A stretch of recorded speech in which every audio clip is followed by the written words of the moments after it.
എല്ലാവർക്കും നമസ്കാരം. ഇന്ന് കുട്ടികൾക്കായി ഒരു ചെറിയ കഥ. സൂര്യഭഗവാന്റെ ശിഷ്യൻ ഹനുമാൻ. ബാല്യത്തിൽ മഹാകുസൃതിയും വികൃതിയുമായിരുന്നെങ്കിലും കൗമാരപ്രായമായപ്പോൾ വിദ്യ അഭ്യസിക്കണമെന്ന അതിയായ ആഗ്രഹം ഹനുമാനുണ്ടായി. ഹനുമാൻ എന്നതിൻ്റെ അർത്ഥം തന്നെ പരമവിജ്ഞാനി എന്നാണ്. അപ്പോൾ പിന്നെ ഹനുമാൻ്റെ ആഗ്രഹം ഇങ്ങനെ തന്നെ വരുമെന്ന് നമുക്കറിയാം. വിദ്യ അഭ്യസിക്കണമെന്ന് തോന്നിയപ്പോഴേ തൻ്റെ ഗുരുവായി സൂര്യഭഗവാനെ ഹനുമാൻ സ്വീകരിച്ചു കഴിഞ്ഞിരുന്നു.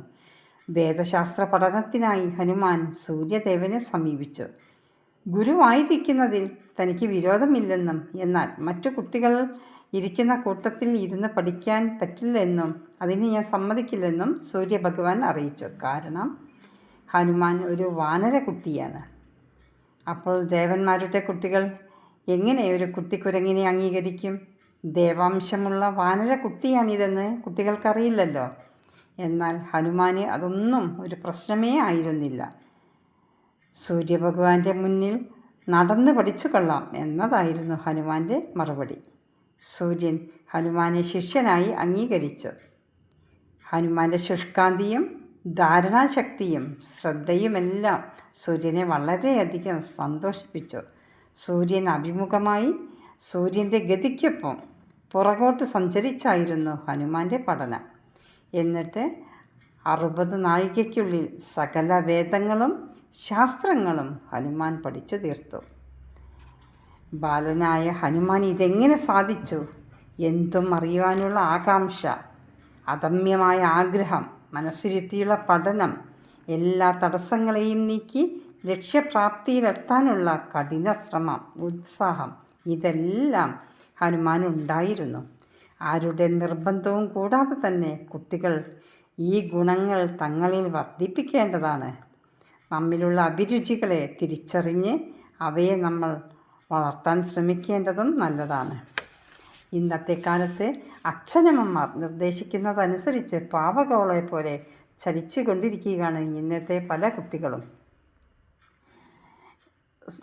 നമ്മിലുള്ള അഭിരുചി തിരിച്ചറിഞ്ഞ് നമ്മൾ എന്താകണം എന്ന് സ്വയം തിരിച്ചറിഞ്ഞ് പ്രവർത്തിക്കാൻ കുട്ടികൾക്ക് കഴിയണം. അതിന് രക്ഷിതാക്കൾ അവരെ പ്രാപ്തരാക്കണം. വ്യക്തിവികാസത്തിന് അത് ആവശ്യമാണ്. ഹനുമാന്റെ പഠനം പൂർത്തിയായി. ഇനി ഗുരുദക്ഷിണ കൊടുക്കണം. എന്തു കൊടുക്കും എന്നായി ഹനുമാന്റെ ചിന്ത. സൂര്യഭഗവാന് ദക്ഷിണയായി പ്രത്യേകിച്ചൊന്നും ഹനുമാനിൽ നിന്ന് വേണമായിരുന്നില്ല. ഹനുമാൻ പഠനത്തിൽ കാണിച്ച ശുഷ്കാന്തി മാത്രം മതിയായിരുന്നു സൂര്യനിലെ ഗുരുദക്ഷിണ. എന്നാൽ അതുകൊണ്ട് ഹനുമാൻ തൃപ്തനായില്ല. ദക്ഷിണ സ്വീകരിച്ചേ കഴിയൂ എന്ന ഹനുമാൻ്റെ നിർബന്ധത്തിന് ഒടുവിൽ സൂര്യദേവന് വഴങ്ങേണ്ടി വന്നു. അദ്ദേഹം ആവശ്യപ്പെട്ട ദക്ഷിണ ഋഷ്യമുഖാചലത്തിൽ ജ്യേഷ്ഠൻ ബാലിയെ പേടിച്ച് ജീവിക്കുന്ന തൻ്റെ പുത്രനായ സുഗ്രീവനെ സഹായിക്കണം.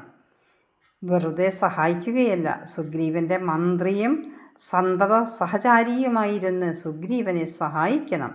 അതായിരുന്നു സൂര്യഭഗവാൻ ആവശ്യപ്പെട്ട ഗുരുദക്ഷിണ. ഗുരുവിൻ്റെ ആവശ്യം ശിരസാ വഹിച്ച് സൂര്യദേവനെ വണങ്ങി ഹനുമാൻ ഋഷ്യമുഖാചലത്തിൽ പോയി സുഗ്രീവൻ്റെ മന്ത്രിയായി ജീവിതം തുടങ്ങി. കിഷ്കിന്ധാകാണ്ഡത്തിലാണ് രാമായണത്തിൽ ഹനുമാന്റെ പ്രവേശനം. എല്ലാവർക്കും നമസ്കാരം. എല്ലാവരും സബ്സ്ക്രൈബ് ചെയ്യുക.